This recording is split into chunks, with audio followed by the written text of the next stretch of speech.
Hey, what's up there, YouTubers? It's me again, Brian, aka Gamer55551, and I am back with a My 2 Cent Nintendo / gaming video for this week, for the week of May 17th to the 23rd, where I take a look at some of the stories that caught my attention and give you my thoughts and my opinion of. And there are basically actually 6 stories to cover. This one just broke, I think, today, though, which I'm recording this on a Friday, which this video will be up on Saturday. And we basically have stories ranging from the fact that the NPD has been released for the month of April 2020, though, and it does seem to be that there seems to be, in terms of sales of video games, it continues to do well despite the whole COVID-19 or coronavirus situation going on. We also have a report about in regards of the Nintendo Directs, and many wonder if Nintendo is completely done with Nintendo Directs or anything like that. I don't, but I'll give my thoughts about that in a minute. We also have an update on the situation in regards of Bayonetta 3, a game that a lot of people thought has been canceled or anything like that. We also have reports about Nintendo reopening their repair center. We also now have some information about what Monolith Soft in terms of Xenoblade Chronicles Definitive Edition and some other interesting tidbits. And the announcement, of course, of Serious Sam 4, as we now have a release date and what platforms are going to be on, at least when it comes out.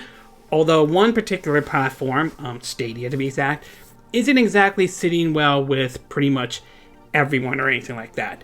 But before we get started, though, why don't we do a quick rundown of what I like to call the quick My 2 Cent part, which is stories that kind of caught my attention, maybe not in the same way as the 6 I want to talk about, but still worth taking a look at. The first one is that apparently the upcoming Fairy Tail game that was supposed to come out has now been delayed. I think the new release date is July. I'll have to double check.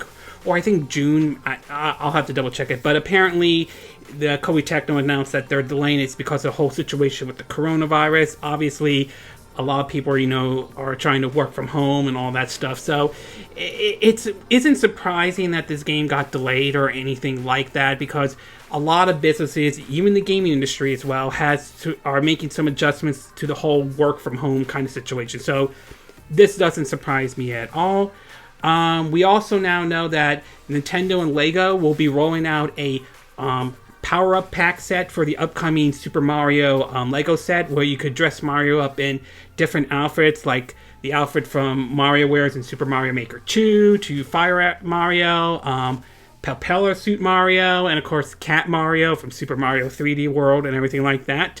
I still think the whole approach that Nintendo's doing with Lego is odd, but also interesting to see how this is going to play out, because when I heard that they were doing a Lego and Mario set, my original thought was like a traditional Lego set. So this is it's odd what they're doing, but also interesting at the same time.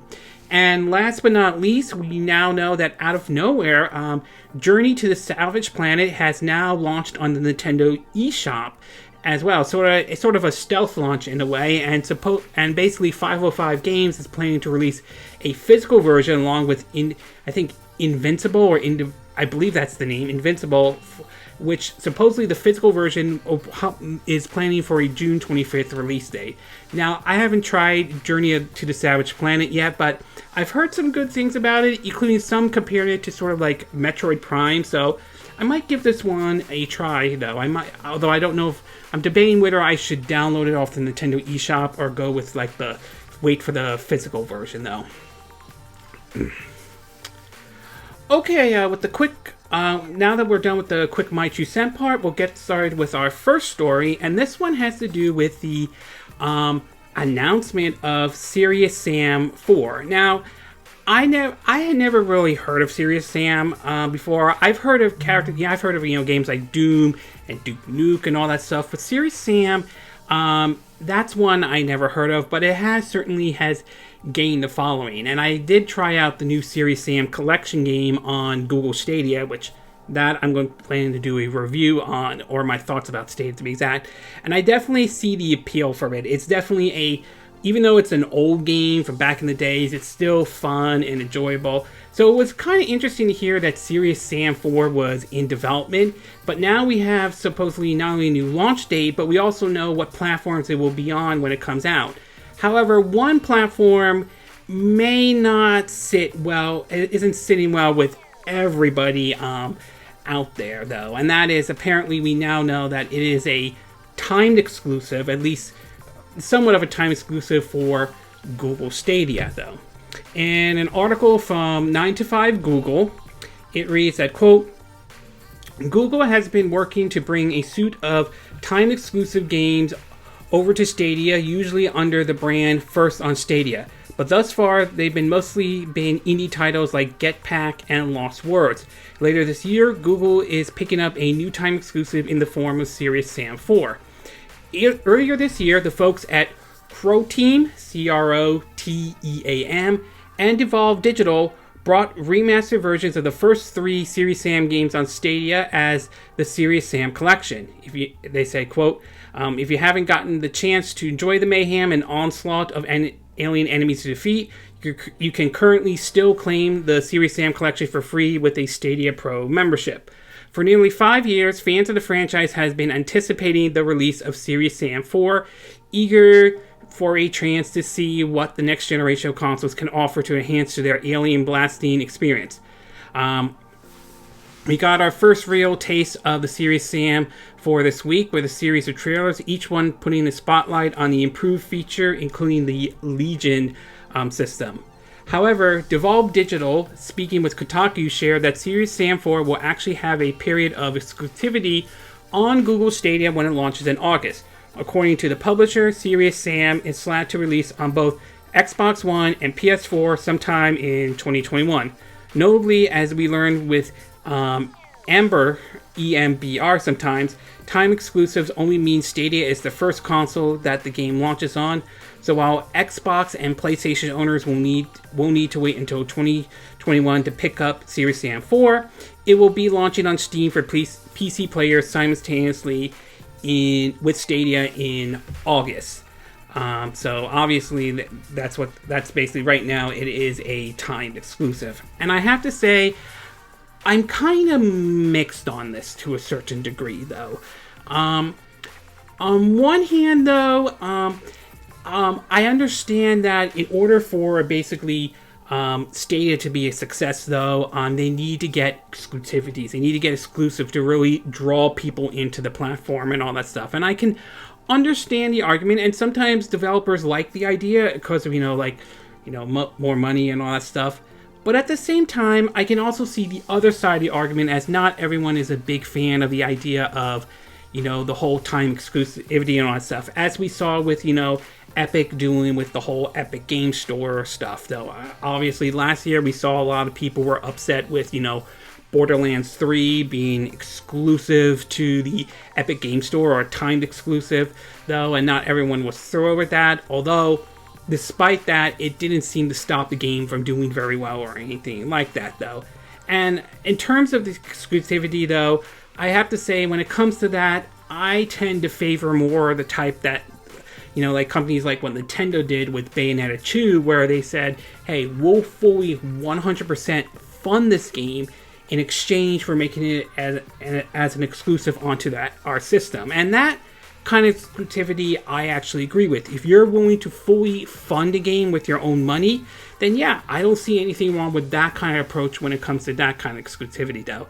Time exclusivities, I'm very mixed on. And obviously not everyone is happy about it, though. That said, as of this recording, if you go to their YouTube page, though, as of right now, when they had the trailer called Serious Sam 4: A Classic Returns August 2020, as of right now, it's 9.6k likes with 495 dislikes as of this recording. So, despite it being a Stadia exclusive, though, it doesn't sound like it's garnishing the kind of negativity to a certain degree. And it does make me wonder to some degree, though, if some people are blowing this negativity way out of proportion. I mean, I've seen some people have come out and saying that the reason people are making this a big deal is they're making a big deal even though they never cared about Serious Sam or anything like that. So,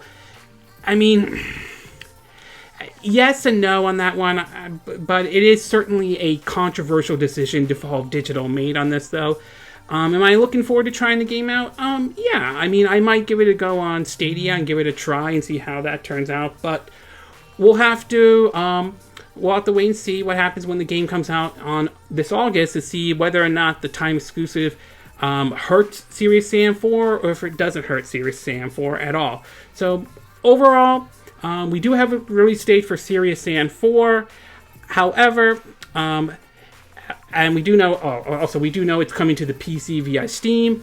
That said, though, the decision to make it a time exclusive is certainly controversial. Some people are not going to like it, but there are those who really are not bothered by this at all. Okay, we'll take a quick break, and when we get back, we're going to get to part 2, and this one has to do with Monolith Soft, including ranging from the basically information about Xenoblade Chronicles Definitive Edition to possibly them working on a new game. So we'll take a quick break, and we will be right back.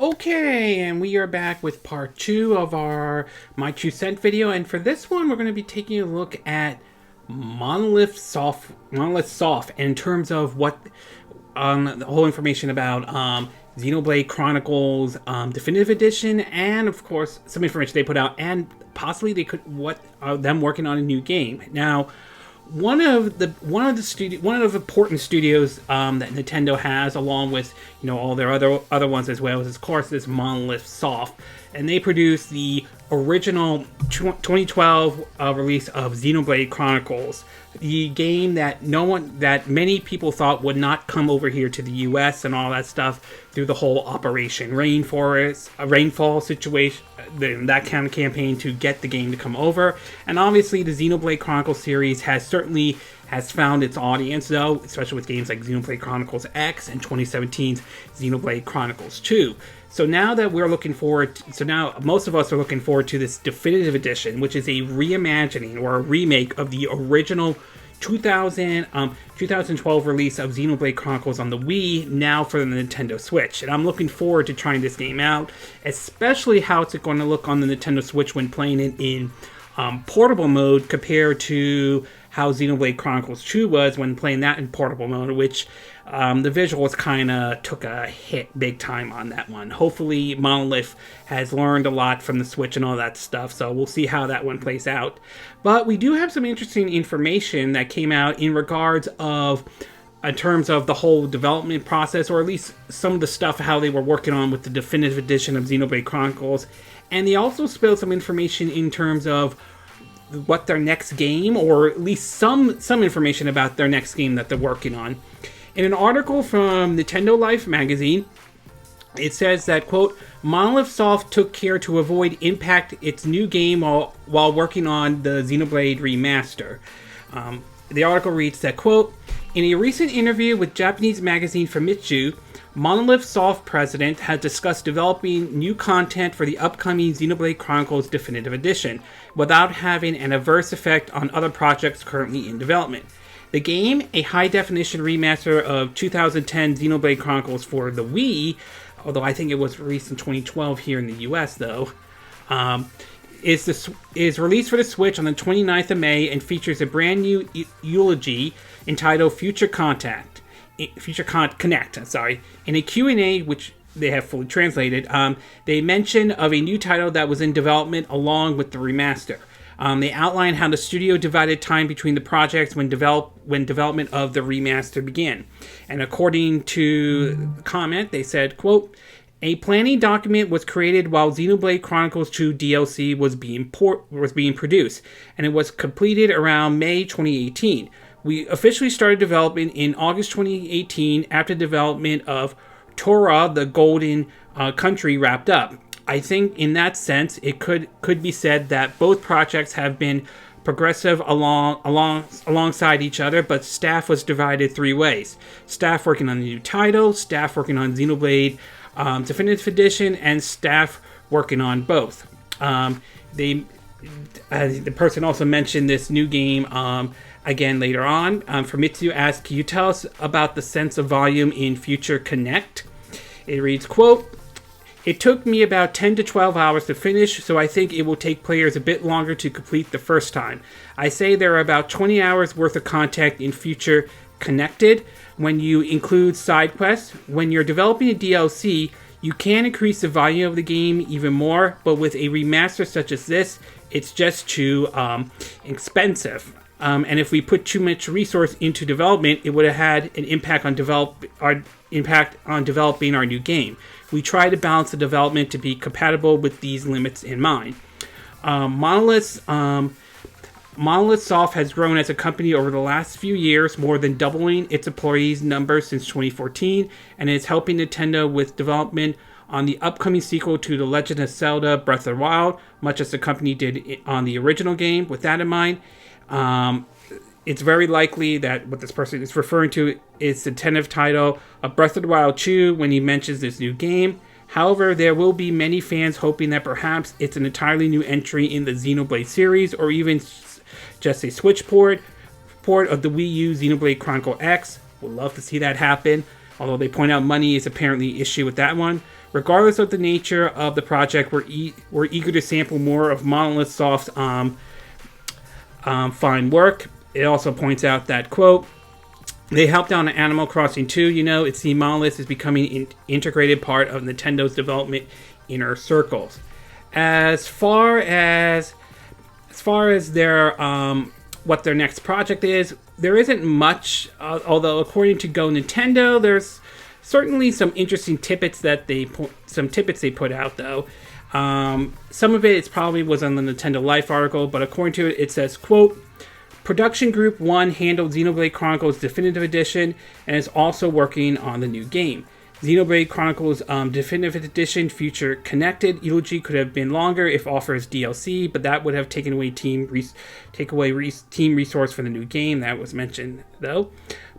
Planning for the new game started right after the launch of Xenoblade Chronicles 2.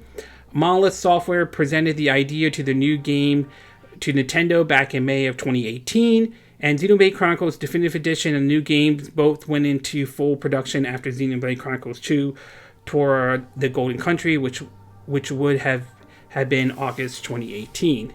So it's certainly interesting to hear how Monolith Software was able to try to balance in terms of putting out the new content for Xenoblade Chronicles Definitive Edition and their new game, though. Xenoblade Chronicles Definitive Edition is certainly a game I am looking forward to when that comes out next week. As far as what the new game may be that they're working on, right now that is a mystery, though, and there could be many possible scenarios. Some people may think they are working on Breath of the Wild 2, since they did help out in the first Breath of the Wild, which is, to me, the second best Zelda game, with I still think Majora's Mask is my all-time favorite. Other possibilities could be the fact it could maybe actually be a port of Xenoblade Chronicles X. Maybe this time around they figured, maybe Nintendo and Monolith decided, you know what, let's just move ahead with a actual remake of Xenoblade Chronicles X. I know a lot of people want to see that happen.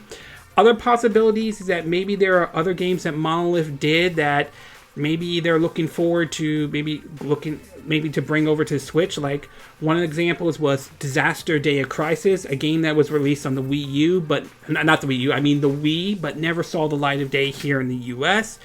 Or it could actually be a brand new game from them. Maybe something brand new that no one has ever seen before. Maybe it's maybe some of the art styles that came out that looked like a medieval setting, maybe that could be that brand new game and all that stuff.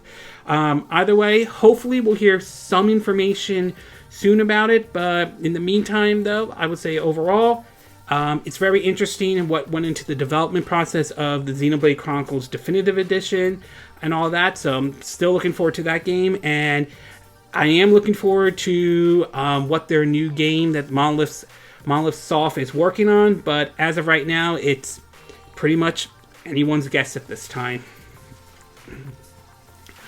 Okay, we're going to take a quick break. When we get back, we'll get to part 3, and this one has to do with a report coming out that it looks like there might be some good news in regards of Nintendo's repair center. So we'll take a quick break, and we will be right back.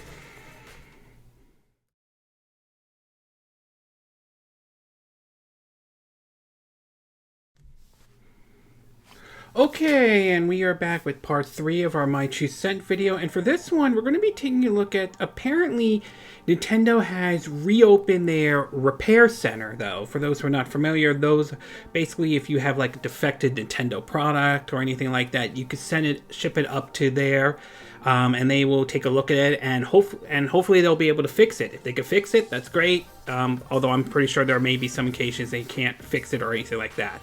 Now, like most businesses when the whole coronavirus or COVID-19 hit it, though, they had to shut down their repair center, which obviously, while it's understandable to protect the health and safety of their employees and all that stuff, apparently that was an issue for people who may have like a defective Nintendo product, whether it was a defective Switch, a defective Joy-Con, or so forth. So it certainly was, while understandable, definitely an issue. Well, apparently, though, Nintendo has now reopened their repair center, obviously ensuring their employees are safe and all that stuff. But in an article from Nintendo Everything, it's it reads that, quote, Nintendo's starting to reopen its repair center in North America. It reads that, quote, towards the end of March, Nintendo closed its repair center throughout North America amidst the coronavirus pandemic. It's been 2 months since then, and now things are starting to open back up. According to Nintendo, repair orders will be prioritized in the orders that have been set up and received, including products currently held at repair centers that were in process and not completed due to its closure. An FAQ on the company's support sites offers further information about its plans for repairs going forward. And according to some of the questions they asked was, when do you expect to be able to resume repair services? According to them, they say, depending on the state or province, some repair centers are gradually restarting service in accordance with local guidelines in place due to COVID-19. What if I already sent my existing repair order? If your repair order is currently in transit to us or was already received, it will be prioritized in the order that it was received. It says, if I had an existing repair order that has not been sent, can I still ship it? Their response, repair services are resumed gradually and we will process new repairs based on the capability of the repair center. If you have an existing repair orders, we will notify you via email when your product can be shipped to us. When you receive this notification, please ship your repair order promptly and we will fix your product as soon as possible.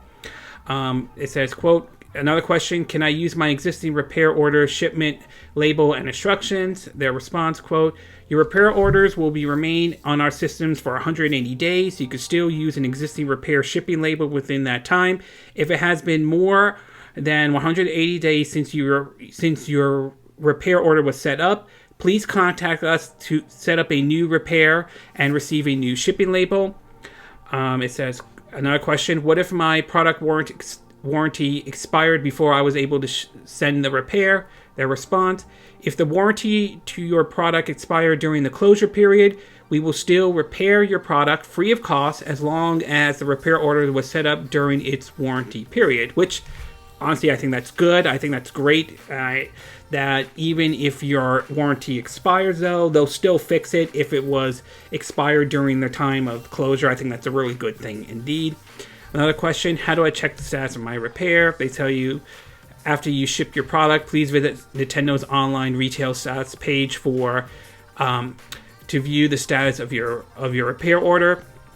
They ask, another question asks, what precautions are repair centers taking to handle my products? Their response, repair centers staff will clean and disinfect your product after they arrive and right before they are packaged and sent back to you. Simultaneously, the staff is following prevention measures put in place related to the COVID-19 pandemic in accordance with local guidance to protect workers. Another question it says, I contact customer service recently to set up a repair, but I have not received my shipping label or repair instructions. What should I do? Their response, we will be processing repairs in order in which they were set up and received. If you contact us to set up a repair order, your shipment label and repair instructions will be emailed to you once we are ready to receive your product at our repair center. Once we notify you that your product can be shipped in, please send it promptly.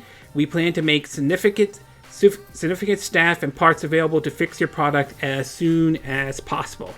So obviously they're getting everything. They're trying to, obviously based on what they're saying, at least what Nintendo is saying, is that obviously they're trying to get everything back up and running as soon as possible, but it looks like they're trying to do what they can to keep, prevent another situation where like someone gets, or do the best they can to prevent some situation where suddenly we hear a report that someone comes down with the coronavirus while working at these facilities and they have to shut it down and all that stuff. So it's going to be really interesting. I mean, it's great that these repair centers are open again for people who have maybe like who have a defected Switch and all that stuff. But still, I'm hoping that precautions are being taken to protect these employees, especially with the whole coronavirus situation going on right now. So overall, great that these repair centers are being open. Hopefully for those who have been waiting to get their defected Switch or any defected Nintendo product fixed, hopefully this can be fixed right away. But I'm hoping this is done in a manner to protect the employees and ensuring that it isn't one of those what we hear in the news, either you have to go back to work even if it means risking your own life because of the whole coronavirus situation. Hopefully that's not the case, and hopefully they are taking the precautions to protect their employees as best as they can during this whole pandemic that we are facing at this time. Okay, we're going to take a quick break. When we get back, we're going to get to part 4, and this one has to do with a comment in regards of Bayonetta 3, a game that a lot of people were looking forward to, but many thought was possibly canceled. So we'll take a quick break, and we will be right back.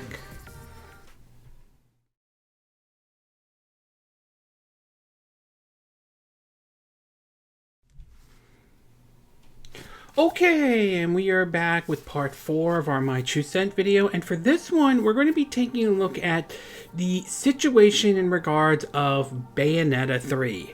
Now, back in 2017, during the Video Game Awards, then president of Nintendo America, Reggie Fils-Aimé, was there, and they announced basically 2 Bayonetta games. One was a port of Bayonetta 2, a game that Nintendo fully funded with their own money in exchange to make it an exclusive on their system. That also came with the port of the very first Bayonetta game, and believe me, both of those games are fun. It's definitely a recommendation, especially if you own a Nintendo Switch, especially if you're looking for sort of a Devil May Cry-like type of a game, to be exact. And one of the games they also announced during the Video Game Awards was Bayonetta 3. Now, they didn't show off any gameplay or anything like that. They just only showed off a teaser trailer, and based off the teaser trailer, it showed Bayonetta really getting her butt kicked by this, like, demon of some sort, and then the footage ended with basically her standing still, but then sort of disintegrating or something like that. So it's very interesting to see what kind of enemy she is going to face and all. But ever since that trailer came out, there hasn't been really much words about Bayonetta 3. There have been some snippets here and there, such as doing something exciting and new and so forth, but nothing really solid or anything like that. And it has kind of gone quiet over the years a little bit, though, or at least as time goes on, and that has led to some people to speculate that Bayonetta 3 may have been canceled. Well, Hideki Kamiya basically responded to this, the same Hideki Kamiya, if I'm saying his name correctly, who is known for basically not only trolling, but also known to block a lot of people on Twitter and all. Well, there's some, and I'm kind of mixed on him doing that. I think sometimes he goes a little bit overboard with that, but there are times where I could see why he decides to block people. But anyway, in an article from Nintendo Everything, when they picked up during an interview that Platinum had with Video Game Chronicles, the article reads, quote, or what the article from Nintendo Everything says, Platinum Games has been asked about Bayonetta 3 plenty of times over the past couple of years. The developers have given optimistic status updates, but we've still yet to see the game in action. Because of this, some fans seem to be holding on to the idea that the project has been cancelled. Fear not, however. Platinum Games' Hideki Kamiya was again asked about Bayonetta 3 as part of an interview with VGC. Chimera reiterated that it hasn't been canceled and fans should take any concerns you have like that and throw them out the window immediately. He said, this is what he said, quote, "I'm on Twitter, so I see a lot of comments every day. I'm happy that there's still anticipation for the title, but one thing I would like to address is the trend I'm seeing, which people who are starting to ask if the game has been canceled. I want you guys to take any concerns you have like that and throw them out the window immediately, because we're still hard at work on it and it hasn't been canceled by any means.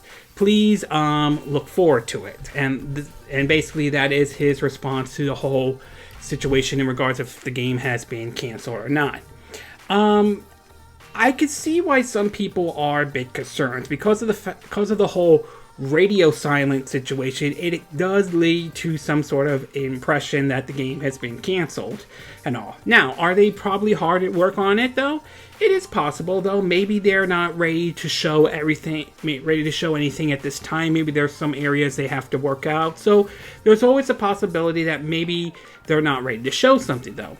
That said though, I do think it would help if they actually showed some actual gameplay of Bayonetta 3 to a certain degree, because the more radio silent there is for Bayonetta 3, the more you're going to start hearing people saying the game's been canceled or the game's been canceled or anything like that. So I can see, and also I can see why they don't want to show, like I said before, I can see why they don't want to show anything, because maybe they're still waiting to iron out some areas and so forth. So overall, I understand why some people are concerned about Bayonetta 3. I understand some people are worried that the game has been canceled, but at least according to Hideki Chimera, it doesn't seem like the game has been canceled at all. So I guess we'll have to take his word for it though. Hopefully he's right. Hopefully we'll at least see some gameplay of Bayonetta 3. I'm hoping soon though, but for right now, at least according to him, the game Bayonetta 3 has not been canceled. Okay, we're going to take a quick break. When we get back, we're going to get to part 5, and this one has to do with reports coming out that Nintendo may not be doing any more directs, or at least the way it's being said, and that has led to speculation that a lot of people think that Nintendo is done with the directs. So we'll take a quick break and we will be right back.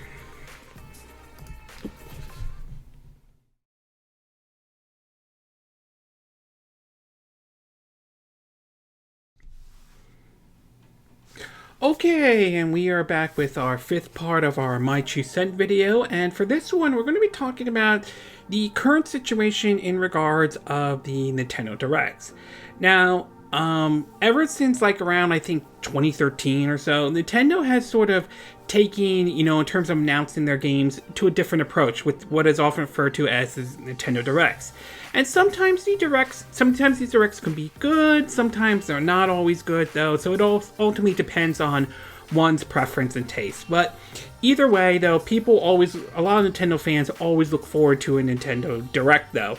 So much though that we've seen other companies have sort of followed suit in terms of that kind of approach. We have, Sony's State of Play, to Microsoft's Inside Xbox, to even Stadia with now doing what's called their Stadia Connect though. So everyone seems to be kind of mimicking the similar model that basically Nintendo does with their directs and so forth though. However, because of the whole situation with the coronavirus though, it has kind of thrown some situations into a loop. We've had our last direct, I think it was in March or in April, and that sort of made some announcements of several games, but also with a disclaimer pointing out that because of the coronavirus, so their chances are some of these dates are subject to change. And recently, last week, we had the announcement of Paper Mario, the Origami King, and that came out of nowhere, as people thought that would be announced in a direct, and people were kind of surprised by this. Well, apparently, an article picked up by Nintendo Life, which they picked up from VentureBeat, seems to point out that Nintendo may not be doing any more directs, at least for the moment, though. In the article from Nintendo Life, it it reveals at the end of April, VentureBeat's Jeff Grubb, Grubb, said there wouldn't be a Nintendo Direct taking place this June. A few days later, Eurogamer published a story supporting the original report. Now, Jeff has provided an update. Nintendo supposedly has no upcoming Directs presentation planned at all right now. It also apparently told developer partners with big announcements not to wait around for the next broadcast. He said, quote, "Earlier this month, I reported Nintendo isn't planning a Direct for June. As an update to that, I add that Nintendo isn't planning a Direct at all for now. It's telling development partners not to wait for a Direct even if they have a big announcement." In terms of upcoming first-party announcement, Jeff says Nintendo will continue to surprise fans as it did with the reveal of Paper Mario the Origami King last week. He expects the rumored games he previously spoke to show up, as he points out, as what's coming is Pikmin 3 Deluxe, 3D Mario Remaster, and Super Mario 3D World Deluxe. He said there might be some surprises beyond this, but Nintendo may have to wait until it could start doing Directs again. So this has led to some people, and even some YouTubers, not all YouTubers, pointing to thinking that Nintendo may be done with like the Nintendo Directs, that they may not be doing that anymore. Though I would say I say I'm not sure Nintendo is done with the Nintendo Directs at all. I know some YouTubers think it is, some don't, and I kind of have to side with some don't, though. I think that because of the whole situation with the coronavirus, it has really sort of like, as I said this for many times, has thrown a wrench at a lot of things, though. And I think what Nintendo seems to be doing, if I'm reading this correctly, is they're just moving ahead with, you know what, just announce it and all that stuff. Don't wait for a Direct or anything like that, though. Just go ahead, make your announcement, like we saw with Paper Mario the Origami King, like we saw with 505 Games, Journey to the Savage Planet, and so forth. So I think they decided it's probably best to do it that way for now, and hopefully they'll be able to do a Direct soon and all that stuff. It is a little bit unfortunate if this report is true, that basically that we're not going to be having any Directs anytime soon, but obviously with the whole coronavirus situation, some things have been changed and all that stuff. So overall, I don't think this is the end of the Nintendo Directs. I don't think Nintendo is done with any of the Directs. I do think eventually the Nintendo Directs will come back. At least that's how I see it. However, obviously, with the coronavirus situation, it seems as of right now, doesn't look like we'll be seeing any Directs anytime soon, at least at this point. I'm hoping that once things start to settle down a little bit, I'm hoping that eventually we'll see those Nintendo Directs come back. Okay, we're going to take a quick break, and when we get back, we're going to get to part 6, and this one will have to do with the NPD charts have been released. So we'll take a quick break, and we will be right back.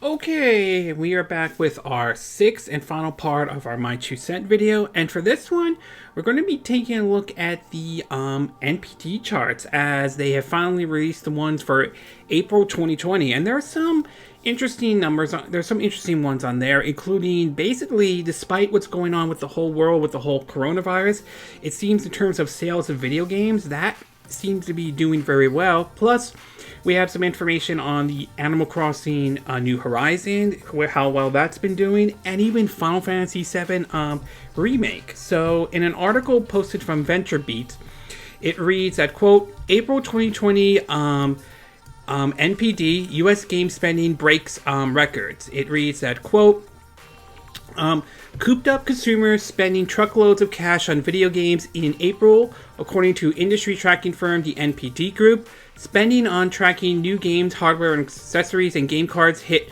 $1.5 billion. Games like Final Fantasy VII Remake and Animal Crossing New Horizon contribute to the growth. It reads that it said April 2020 tracked spending across video games, hardware, software, and accessories and game cards totaled to $1.5 billion, 73% higher when compared to a year ago. This is a new record high in report spending for an April month, eclipsing the $1.2 billion generated in April of 2018. April of 2008. My bad. They said the strong performance from March to April push up 2020's year-to-date results as well. Year-to-date 2020 tracking spending across video game hardware, software, accessories, and game cards reached $4.5 billion. That's up 12% when compared to a year ago. As far as the top selling games for April of 2020, both Final Fantasy Remake and Animal Crossing New Horizon made it on the list. Final Fantasy Remake is at number 1, with Animal Crossing New Horizon at number 3. Resident Evil 3 is currently at number 6. Grand Theft Auto 5 is still on there, no pun intended, at number 5 though. Red Dead Redemption 2 is at number 10, and Borderlands 3 is at number 14, which I do kind of wonder how much of that is maybe, Stadia and all that stuff. Maybe some people are buying the game on Stadia and all that, but it could be other factors as well. Persona 5 Royale is at number 18. Star Wars Jedi Fallen Order is at number 17. Mario Kart 8 Deluxe, the only Nintendo game on this list, the only other Nintendo game outside of Animal Crossing, is at number 16. Persona 5 Royal at number 18. And, of course, Dragon Ball Z Kakarot is at number 20, though. As far as the top 10 best-selling games so far this year, they have Call of Duty Modern Warfare at number 1, Animal Crossing New Horizon at number 2, Final Fantasy VII Remake at number 3, NBA 2K20 at number 4, Dragon Ball Z Kakarot at number 5, MLB The Show 20 at number 6, Grand Theft Auto 5 at number 7, Resident Evil 3 at number 8, Madden NFL 20 at number 9, Mario Kart 8 Deluxe at number 10. Still surprised that game's still doing well, along with Grand Theft Auto 5, even though Mario Kart 8 Deluxe came out in 2017 for the Switch, though. In terms of the best-selling games for the last 12 months, they have Call of Duty Modern Warfare at number 1, NBA 2K20 at number 2, Madden NFL 20 at number 3, Borderlands 3 at number 4, Star Wars Jedi Fallen Order at number 5, Grand Theft Auto 5 at number 6, FIFA 20 at number 7, Animal Crossing New Horizon at number 8, Mario Kart 8 Deluxe at number 9, and Super Smash Bros. Ultimate at number 10. Over on the Xbox, the top best-selling Xbox One games for April of 2020. Right now, it's all, as usual, it's all pretty much third parties, though. Resident Evil 3 is at number 5, though. Red Dead Redemption is at number 7, and Jedi Fallen Order is at number 9. Most of it has been dominated by Call of Duty, with Call of Duty Modern Warfare at number 1, Call of Duty Modern Warfare 2 Remaster at number 2, and Call of Duty Black Ops 3 at number 8. Over on the PlayStation side, though, apparently outside of I think MLB The Show, right now it doesn't seem to be any other first-party games, at least on the Sony side, in terms of the top 10 best-selling PS4 games for April 2020. Right now we have Final Fantasy VII Remake at number 1, Call of Duty Modern Warfare at number 2, NBA 2K20 at number 3, Grand Theft Auto 5 at number 4, MLB The Show at 20 at number 5, Resident Evil 3 at number 6, Predator Hunting Grounds at number 7. Interesting, that one is on there despite it getting not so great reviews from what I've been hearing. Madden NFL 20 at number 8, Persona 5 Royal at number 9, and Minecraft PlayStation 4 Edition at number 10.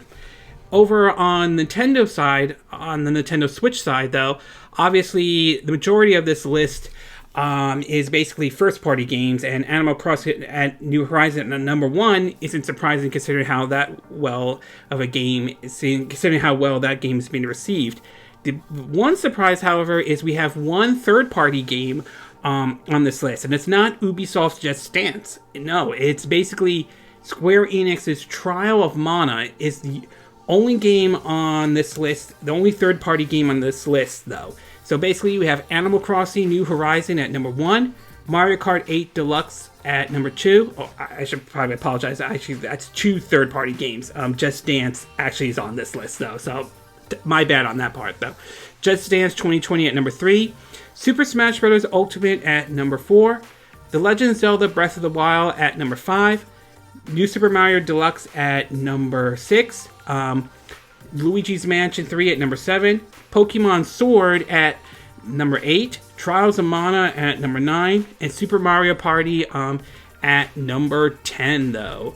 So, a takeaway from this list, though, is obviously, though, Final Fantasy VII Remake and Animal Crossing New Horizons are probably the 2 big winners, as those games seem to be doing very well. Same with Final Fantasy VII Remake, despite my mixed feelings on them doing the episodic approach. But either way, despite what some people may have mixed feelings about that game, that is doing very well indeed.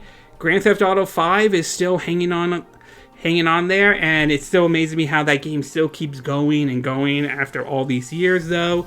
The fact that Red Dead Redemption 2 and Borderlands 3 are back on this list, that's kind of interesting, and like I said, I do wonder if it's because it's also on Stadia that may have maybe give it another reason for it on this list as well.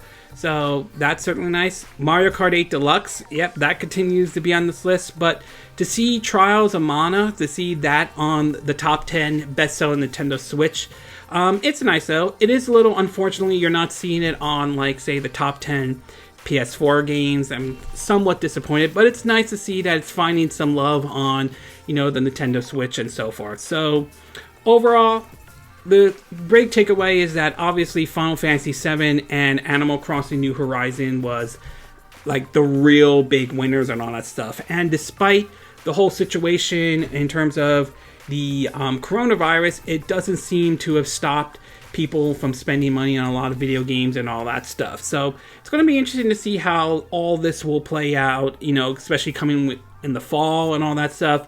Will people still spend money despite the whole situation with the coronavirus? If it continues on to like the fall, will this have an impact on the launch of the PS5 and Xbox Series X as well? And with some games being delayed, like what impact that could have on sales and all that stuff. So it's going to be really interesting. But obviously, overall, the takeaway, like I said, April 2020 seems to be doing good for a lot of video games and all that stuff. It certainly has broken some records. So obviously, gaming industry is doing, at least it looks like it's doing fine for now, though, despite what's going on in the world and so forth, though. Okay, this concludes this My 2 Cent video for this week. And again, these are my opinion. What are yours? What are your thoughts about Serious Sam 4? Are you looking forward to when that game comes out? Are you planning to get it on Steam? Or are you planning to get it on Stadia? Or do you plan to wait next year when the game comes out on the PS4 and Xbox One? And do you think it being a time exclusive on Stadia, do you think that's a really big deal? Do you think that's not a big deal at all? Do you think people have a right to be angry about this? Or do you think some people are blowing this way out of proportion? What are your thoughts about Monolith Soft and their development of Xenoblade Chronicles X, particularly the eulogy story that they've added as well? Are you pleased with the way that's being handled? Are you looking forward to that game, to be exact? And what do you think this new game they could be working on? Do you think it could be a new Xenoblade Chronicles 3? Do you think it's a remake of Xenoblade Chronicles X? Do you think it's actually Breath of the Wild 2? Or do you think it's something completely new and all? What are your thoughts about the repair centers, Nintendo repair centers being reopened again? Are you pleased with this, though? Are you looking forward to sending, like, if you had like a defected Switch, are you looking forward to sending it over there, though? Do you think this is the right decision for Nintendo to do, or do you think it's not the right decision given the whole situation with the coronavirus? What are your comments about what Hideki Kamiya said about Bayonetta 3? Do you think he's right that people need to throw their worries out about the game being canceled and all that stuff? Or do you think he's wrong? Do you think people have a right to be worried because we haven't seen any gameplay or anything like that? What are your thoughts about the comments about Nintendo not doing any directs anytime soon and all that stuff, and instead letting developers, go ahead and make their big announcements?